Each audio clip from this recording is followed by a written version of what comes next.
په هرات ولایت کې پر ماشومانو جنسي تیری. ګران اوریدونکو السلام علیکم. د افکارو بحران او اخلاقی بحران د کابل یوه ورځپاڼه لیکي په وروستیو 3 میاشتو کې په 14 ماشومانو په هرات کې جنسي تیری شوی چې وروستۍ پیښې د مسجد د یو ملا لخوا په 12مه ناحیه کې په یو 6 کلن ماشوم جنسي تیری دی. په یوه بله پیښه کې یوه تره د خپل یو 9 کلن وراره د یوې تولیدي فابریکې په پارک کې جنسي تیری کړی. داسې ډېرې بېلګې شته چې ځینې پټې پاتې کېږي او ځینې ښکاره کېږي. بدبختانه به ووایو چې یو شمېر مولویانو دغه ډول خبیثې کړنې د دې لامل کېږي چې رښتیني عالمان هم د دوی له لاسه بدنام شي. علما د انبیاو وارثین دي او په افغانه ټولنه کې خلک دوی ته په خاص احترام قایل دي. د پښتو ژبې لیکوال ګل پاچا الفت صاحب په خپل غوره نثرونو کتاب کې څه لیکلي. موږ خو خپلې ملاوې د دې لپاره د ملا درنو سکونو ته نیولې وي چې ښه سړی رانه جوړ شي. خلک خو په همدې نیت ملا ته ورځي. خو ځینې وخت داسې د بدو پیښو شاهدان هم یو. د دې ټولنې د دې ډول اخلاقي سقوط لامل څه دی؟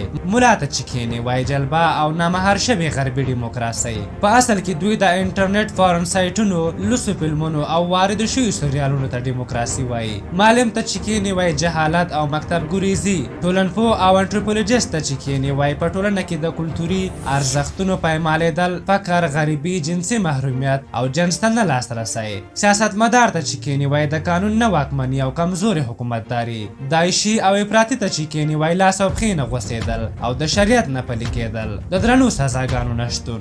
د سولې فعال ته چې کښېني وایي جنګ او بېثباتي. شاعر او هنرمند ته چې کښېني وایي ټولنیز ذوق سکوت او د ښکلا پر ځای د بدرنګیو او هوسبازیو ته د خلکو مخه. ارواپوهې ریښې په رواني ستونزو، تربیه او روزنه کې ویني. اتیست ته چې کښېني وایي خلک ګناه ډاډه کوي او وایي چې توبه به وباسم، لمونځونه به وکړم، خدای به مې وبخي. زما په اند یو لامل دا هم دی چې د ټولنې د دومره ډېرو طبیبانو ګډوډو نسخو ناروغۍ د ناروغ سر ته خېژولې ده. د ناروغ علاج پاتې دی. د ناروغ پر ځای د یو پر بل نسخو اعتراضونه روان دي. طبیبان لاس او ګریوان دي. میدانونه د طبیبانو په وینو سره دي. د طبیبانو په جګړه کې ناروغان هم وژل کیږي. دا په ټولنه کې د بحران یوه صحنه ده. زما په نظر یو ښه تیاتر ننداره ورڅخه جوړېدای شي.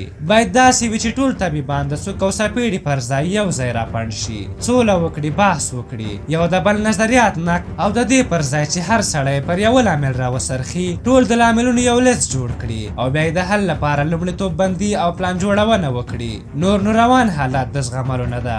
هره ورځ مو په لسګونو ماشومان د جنسي قربانۍ ښکار کېږي او هره ورځ مو په جګړه کې دنګې ځوانۍ نړېږي. هره ورځ مو په لسګونو ماشومان یتیمان کېږي.